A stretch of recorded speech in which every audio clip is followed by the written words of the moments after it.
క్రీస్తునందు దేవుని వారలారా ప్రభు పేర శుభములు తెలియజేస్తూ పరిశుద్ధ గ్రంథములో నుండి మత్తయి సువార్త 23వ అధ్యాయము 12వ వచనము ఇలాగున జ్ఞాపకం చేస్తూ ఉంది.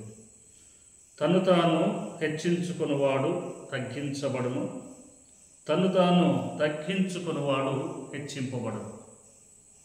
ప్రియులారా, ఈ పదము మనందరికీ చాలా సుపరిచితమైనటువంటి లేఖన భాగం. ఏంటంటే హెచ్చించుకునివాడు తగ్గించబడును, తగ్గించుకునివాడు హెచ్చించబడును. ఈ సమయంలో హెచ్చించుకుని వారు ఎవరు బైబిల్ గ్రంథములో అనంటే ఒక మాట జ్ఞాపకం చేస్తుంది. ఎహెజ్కేలు గ్రంథము 29వ అధ్యాయములో 2వ వచనము నుండి దేవుడు ఐగుప్తు రాజైన ఫరోకు ఇలాగున తెలియజేస్తూ ఉన్నాడు. ఎహెజ్కేలు ప్రవక్త ద్వారా, నరపుత్రుడా, నీ ముఖమును ఐగుప్తు రాజైన ఫరో వైపు త్రిప్పుకొని అతనిని గూర్చి ఐగుప్తు దేశం అంతటిని గూర్చి ఈ సమాచారం ఎత్తి ప్రవచింపుము.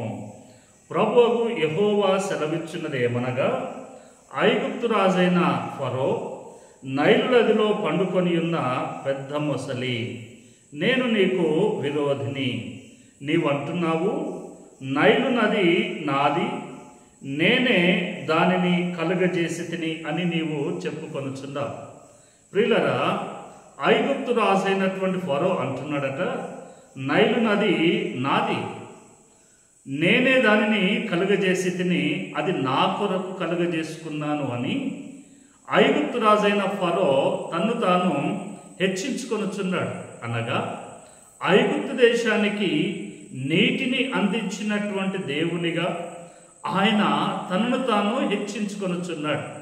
ఈ విధంగా హెచ్చించుకున్నటువంటి ఫరోకు చివరిగా దొరికినటువంటి ఫలితార్థం ఏంటి అనంటే, ఏ నదిని గురించి అయితే హెచ్చించుకున్నాడో దేవుడు ఆ నది మీదనే ఆయనను తగ్గించాడు. అనగా నైలు నది అంతటి మీద రక్తముగా మారేటువంటి రీతిలో దేవుడు తీర్పు తీర్చాడు. అందుకే ప్రియులారా, దేవుని ఎదుట ఏ మనుష్యుడైతే హెచ్చించుకుంటాడో ఆ మనుష్యుడిని దేవుడు అక్కడనే తగ్గిస్తాడు. కాబట్టి దేవుని కుమారుడిగా, దేవుని కుమార్తెగా దేవుని సన్నిధానములో నీవు హెచ్చించబడితే అక్కడనే తగ్గించబడతావు. అందుకే హెచ్చించబడక నిన్ను నీవు తగ్గించుకుని ఎడల దేవుడు తగిన కాలమందు నిన్ను హెచ్చిస్తాడు.